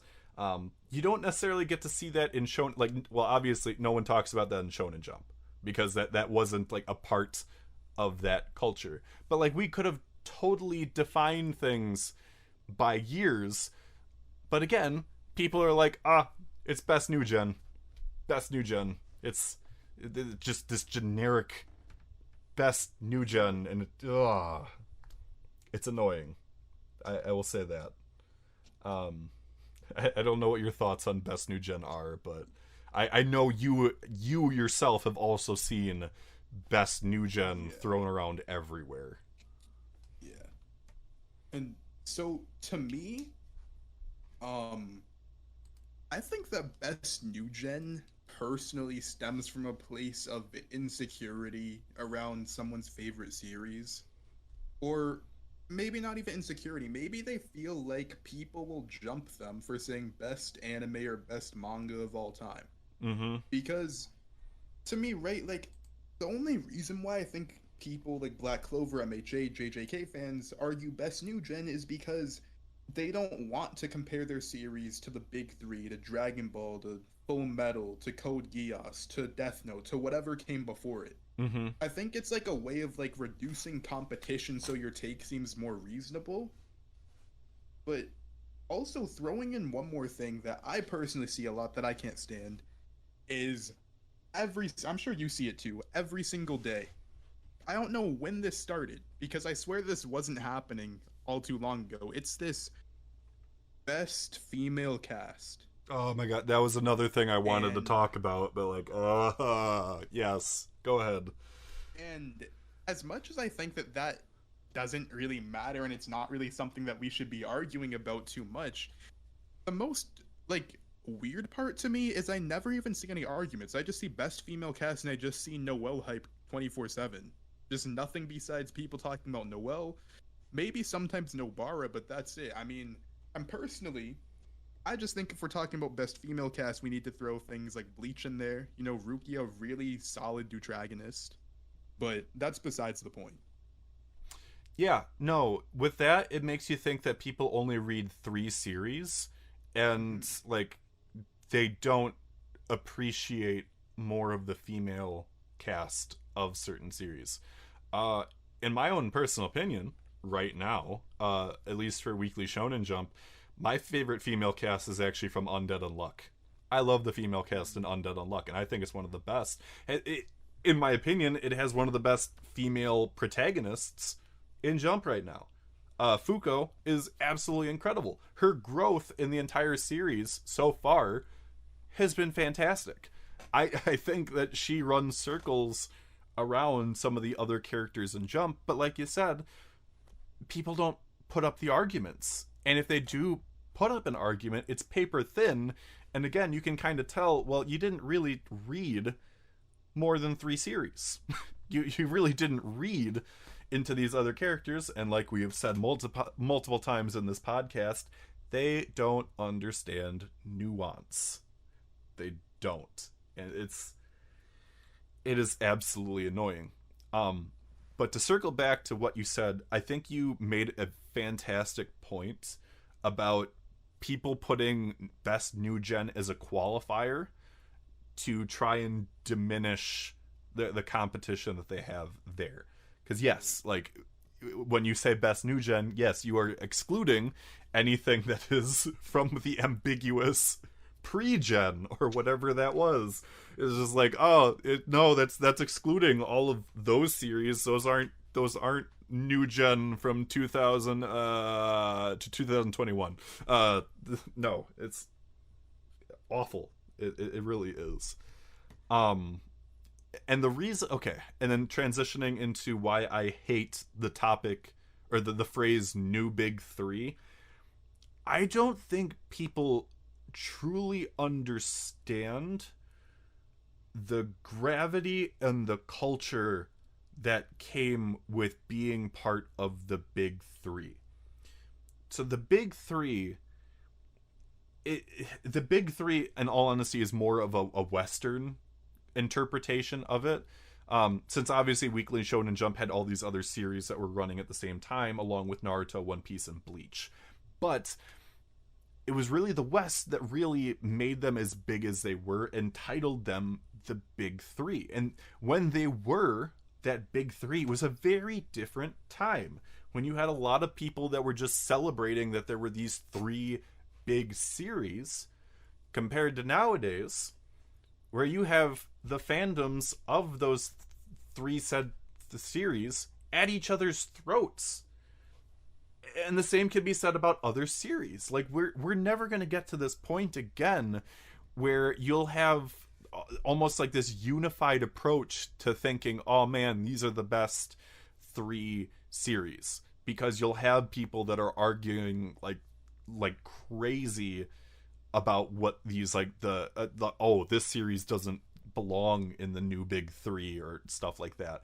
And you also have people that, like, again, they'll throw in all these different things like, oh, best new three is My Hero Academia, Jujutsu Kaisen, and Chainsaw Man. No, the best new three is My Hero Academia, Jujutsu Kaisen, and Tokyo Revengers. No, the best new three are Berserk, Vagabond, and Poon Poon. It's just like, again, it's like it's so obnoxious because, again, it's one of those things of people putting in qualifiers for it. Like, okay, does Big Three, like, does that only include Weekly Shonen Jump? Does that only include Weekly Shonen Jump and Jump Plus? Does that include Weekly Shonen Magazine? Are we determining this by sales? Are we determining this by which has the better anime? Like, there are so many things, and it becomes such a big argument, and it's so different from the culture around the original big three of One Piece, Bleach, and Naruto. In my opinion, we are never going to experience that same kind of perfect storm again, and that same kind of unity about like three series and how well they do in sales. On top of that, like, I like Demon Slayer obviously is a very very specific example of a series that absolutely blew up because of its anime, and its sales went crazy. Like, even comparing like Jujutsu Kaisen and Tokyo Revengers, which are seeing very big increases in their manga sales, they didn't experience even half, well, I guess kind of half of what Demon Slayer did. But in that same capacity, you have a lot of people that discredit Demon Slayer and say, oh, it's not part of the new big three. And it's just like, what are your metrics then? Like, what are we determining? And like, that's why, like, it is just a phrase that annoys me as much as it is. And I think it's just people throw it around without realizing the weight that it carries. Yeah, I mean, I think, again, it's this microcosm of Twitter, and Mm-hmm. another part of it is a lot of people about the new big three either weren't born when the like actual big three was happening, Mm-hmm. or like me, just weren't like reading manga when it was happening. So Right. like a lot of the people you have arguing about a new big three, they don't know the first for comparison. Mm-hmm.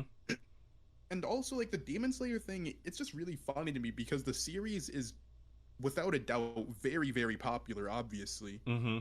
But at least in this Annie-Tuber, Annie-Twitter microcosm, like, strangely, no one really seems to talk or care about Demon Slayer that much. Well, they hate it more than like it. It's because it's popular. Once again, it's popular to hate it. And it's specifically popular to hate on Demon Slayer because of how popular it was with the normies. Yeah. And, I mean, everything about New Big Three. What I will say is, I think that there is at least an argument to be made for at least possibly a big two, right? Because I think One Piece obviously hasn't gone anywhere. It can't not be. The only series that I feel has consistently like been up there is My Hero Academia. Not even one of my personal favorite series, but I do still see some of the, at least I don't know how long ago it was, maybe a couple weeks ago, you have all these My Hero and One Piece fans like week by week, especially during the My Hero war, constantly going at it. But Mm-hmm. even then, it's nowhere close to the level of how it used to be. Mm-hmm. No, I agree. And again, just kind of going back to like the discussion on like multi-channel revenue and whatnot. My Hero makes a boatload of money Yeah. from its manga, its anime, its movies, and its merchandise. A lot of money. And whether or not that is comparable to the same levels of Naruto or Bleach, and obviously not One Piece because One Piece is still at the top, but it could definitely be contended as one of those ones where it is at the closest level to be compared to. Yeah. But you'll have people that will argue for or against it for various reasons, mainly because of subjectivity. Because no one wants to be objective about it, and if they are going to be objective about it, they're objective to a point because they find out that something goes against their objectivity, and that just throws a wrench in everything. So it's I do agree that I think that if any Shonen Jump series right now, and potentially of any anime slash manga series, period, it's definitely the closest in that realm for sure. Yeah. But I think in two, just because again the culture is very different now compared to what it used to be. Like we're in a world now where a lot of people understand, or at least are starting to understand, that not everything is from Weekly Shonen Jump. There are things from other sources and whatnot, and we're finally understanding that.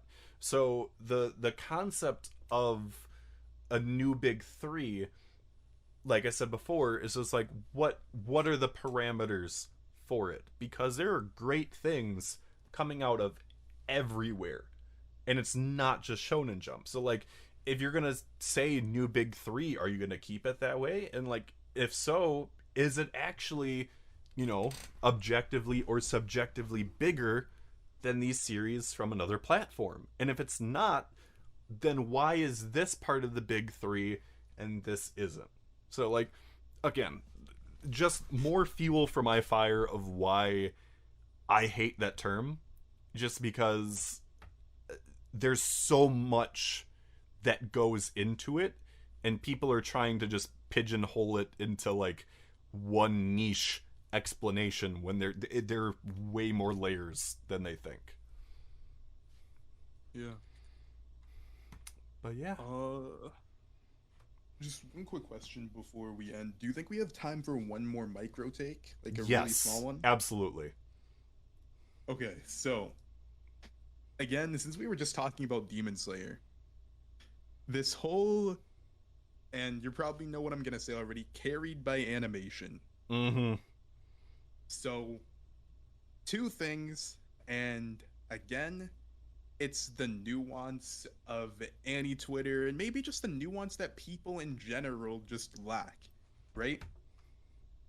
You can't be carried by animation because you can't be carried of an aspect of a show because it's you're supposed to make an anime that looks good, right? Mm-hmm. But on the opposite hand, a manga can definitely be enhanced by the anime. Source material can be enhanced and it's supposed to be enhanced. Mm-hmm. So I'm not gonna say, for example, like Demon Slayer, it's not carried by animation, but you can't also say like this fight is better in the anime than it was in the manga because it looks so good.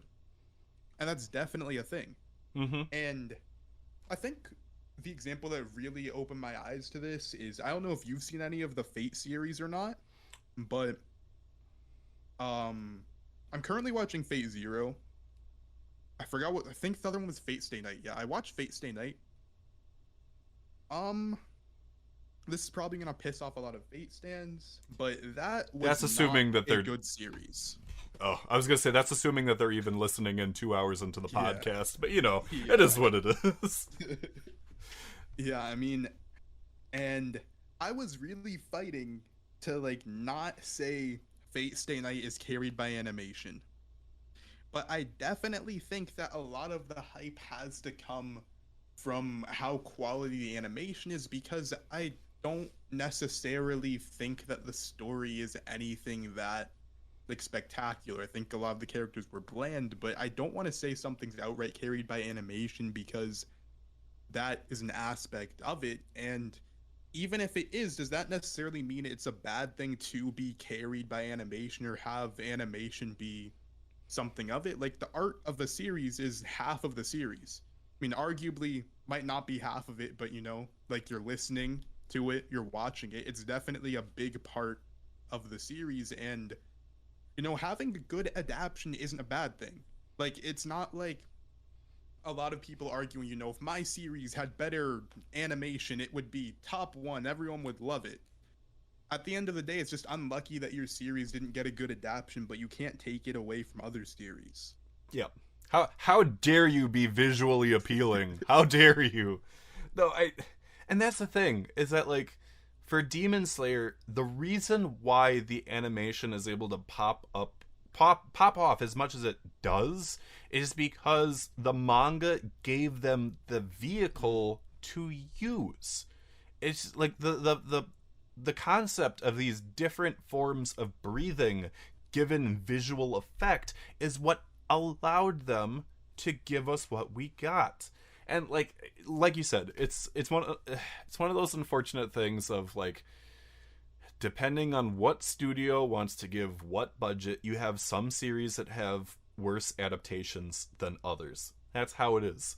It's one of those unfortunate rolls of the dice where it's just like you'll have series that look visually amazing, like Demon Slayer done by Studio Ufotable, and then you'll have the filler from Black Clover where Asta goes in a right angle through the sky, and they decided to animate it like that. Or even worse, like as a very specific example with JoJo's Bizarre Adventure Part 4, where when Yoshikage Kira and Killer Queen were revealed for the first time in the anime, they outsourced it and they made Killer Queen look like ass. Ass, like it is the stuff of nightmares. This is how bad and emaciated he looks. But like at the end of the day, even then, people still enjoyed the adaptation. There are a lot of people that still love JoJo's Bizarre Adventure. There are still episodes of Black Clover's anime that are animated really well. But the reason why people stick with them is because they enjoy the characters and or the story. At the end of the day, Demon Slayer, people were still enjoying Demon Slayer prior to episode 17. Episode 17 is what made the internet explode, but people were enjoying it up to that point because they enjoyed the characters, the action, the visuals, the art style, etc., etc. To say it's carried by animation is just a weak argument, because you're not looking into other aspects of the series and understanding why people enjoy them as much as they do. Plain and simple. It's just one of those weak arguments that they can't further expand upon. It's like the same people that like just say, oh, this is mid, without actually giving like an explanation as to why it's mid. It's just like, come on. You can't just throw around this word just because you're too lazy to throw around an argument. Then you just look like an idiot. But again, it is what it is. I completely agree. Getting carried by animation is just not a thing. I mean, like, as another example, like the Pokemon anime, which gave a perfect example of how people don't understand what art style and animation are two different things. Dear God. But like, so many people hated on the Sun and Moon anime because of the art style, despite the fact that the animation part of it was some of the best in the entire Pokemon series. So like, again, for the people that are like, oh, it's carried by animation, they don't understand it. They can't argue it enough, in my opinion, to make it an actual argument. So, no, I appreciate this micro take because it's, God, people. If there's anything to learn from this podcast, for the people that are still in this 2 hours in, you are the real MVPs. And just to also kind of go off of one of the hot takes from the internet, like, you shouldn't take like the opinions of any tubers or any Twitter and or the communities of both at face value. You should not make their opinions your opinion. Like, you should always form your own, but that's not saying that the content and their opinions are bad. Like, I appreciate the fact that, like, the AniTube and AniTwitter community are as big as they are, and there are people that have made that possible. I don't think that people are making bad content, as this one person wanted to comment on my Twitter post, was trying to imply, dear God. I stayed away for that comment, but, like, they make good content. That doesn't mean that their opinion should be your opinion. Form your own opinion. Explore. Find series that you wouldn't necessarily be interested in otherwise. Give them the watch. Make your own opinion. If you like Fairy Tail, you like Fairy Tail. That's okay. If you like Dragon Ball, you like Dragon Ball. That is okay. If you like Demon Slayer, you like Demon Slayer, and that's okay. And as a plug for this channel and a running joke, if you like Build King, you're wrong. But that's, you know, that's what it is. I had to do it. If you like Build King, you're wrong. Go read or watch Toriko, damn it. It's better. But again, and that's just, you know, point in case, my opinion should not necessarily be your opinion. Learn from what I'm saying. Form your own opinion. And you know what? Have your own hot takes, because in all honesty, we need more good hot takes out there, and less of the bad hot takes, because there are a lot of those too. My God. And we unfortunately did not get into any more of the internet hot takes, although we did kind of spread them out throughout this video, because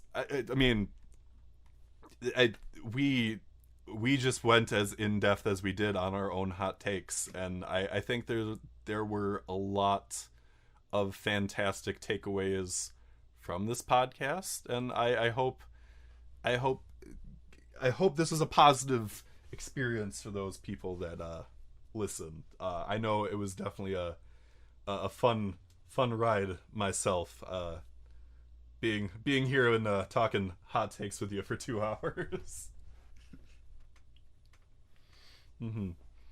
Well, that being said, Tron, I'm gonna give you the floor. For anyone that is still with us 2 hours into the podcast, please give Tron a subscribe if you haven't done so already. But please take the floor, Tron. Yeah, appreciate you having me once again. And if there is anything that I want you to take away from listening to this, at least from my side, even if you're here, probably not, but if you're here, again, really appreciate that. It's that you just gotta be slightly more nuanced. All of these problems, the one key thing that went through all of these takes is some people are just 0% or 100% is just black and white, and the answer is normally gray instead. Again, Axel, thank you for having me. If you like, One Piece JJK, and maybe I'll do some romance manga videos in the future. Yes! I end up enjoying them. Go to my YouTube at TokyoTron. Same Twitter at TokyoTron2 to keep up with more of my hot takes or just anything else I do in general. Absolutely. If you do romance stuff, I will hype it up. But yeah, just gotta get you on the good ones for sure, since there are ones out there. Well, anyway, thank you, Tron, for being here. It is always a pleasure to have you here, and I'm glad that I was able to have you here for your hot takes. And once again, if you are amazingly into this podcast 2 hours in and you are not subscribed already, Congratulations, you are a champion among champions. Please subscribe. That would be great. If you like this podcast and you want to experience more podcasts like this in the future, hit that like button as well. Otherwise, for now, my name is Axel Blaze. Thank you guys for listening. And my greatest hot take of all, I love you, audience. Bye-bye, everybody.